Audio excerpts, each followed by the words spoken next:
पार्टियां कह रही हैं सांसदों से कि सदन में मौजूद रहें, सरकार कुछ बड़ा कर सकती है। दूसरी तरफ सरकार की तरफ से अगर प्रधानमंत्री से लगातार मुलाकातें हो रही हैं, अब तक वही लोग मिल रहे थे जो सरकार के साथ हैं या एनडीए से जुड़े हुए हैं, लेकिन अब तो वो लोग भी मुलाकात कर रहे हैं, बाद में समर्थन दे रहे हैं। एसएडी दे चुकी श्रोमणी अकाली दल, अब कल एनसीपी शरद गुट मिलने जा रहा है 8 सांसदों के साथ। तो क्या सरकार डीलिमिटेशन बिल पास कराने को लेकर जो ज़रूरी आंकड़ा है उसको लेकर अभी भी कोशिशें कर रही हैं, और ये मुलाकात क्या इंडिया गठबंधन को आने वाले वक्त में और कमज़ोर करेगा? देखिए मकसूद, पहले जो एक व्यवस्था है उसको समझना बड़ा जरूरी है। हमारे संविधान में ये व्यवस्था है कि जब जब जनगणना होगी उसके बाद परिसीमन होगा, और परिसीमन के बाद लोकसभा की सीटें घटाई बढ़ाई जा सकती। ये व्यवस्था चली आ रही थी।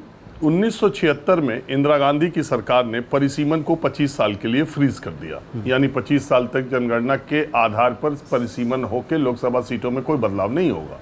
2001 में ये मौका अटल जी की सरकार को था कि वो जनगणना के बाद का परिसीमन करके सीटों की संख्या में बढ़ोतरी करे, क्योंकि जनसंख्या के अनुपात में ही लोकसभा का प्रतिनिधित्व तय है।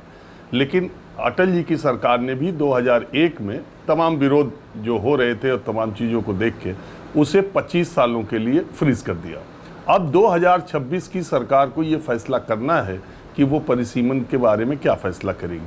कोविड की वजह से हमारी जनगणना लेट हो गई। अगर अब जनगणना का आप इंतज़ार करेंगे और इसके हिसाब से परिसीमन करेंगे और फिर महिला आरक्षण लागू करेंगे, तब तक 2029 का चुनाव निकल जाएगा। मोदी सरकार 2026 में उसे फैसला लेना है।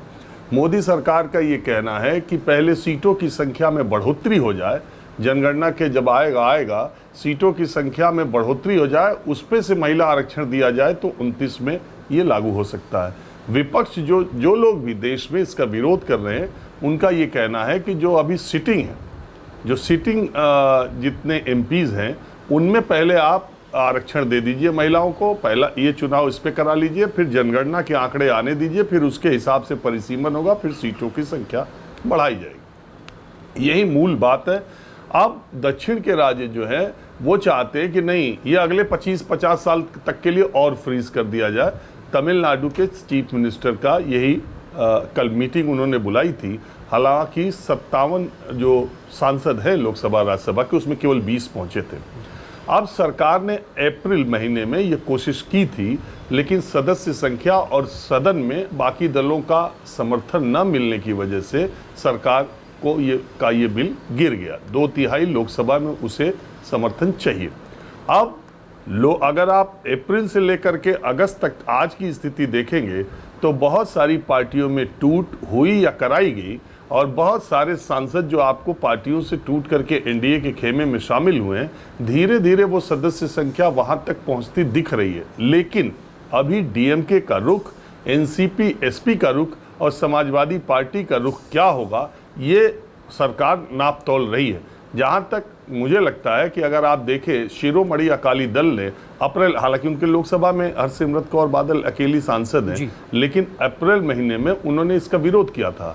और अभी सुखबीर सिंह बादल प्राइम मिनिस्टर से एनडीए के एग्जिट के बाद, एनडीए से बाहर निकलने के बाद 6 सालों के बाद बीजेपी और अकाली दल की दूरियां कम हुई हैं, और सुखबीर सिंह बादल ने इस बात का ऐलान किया है कि वो डीलिमिटेशन और विमेन रिजर्वेशन के समर्थन में हैं।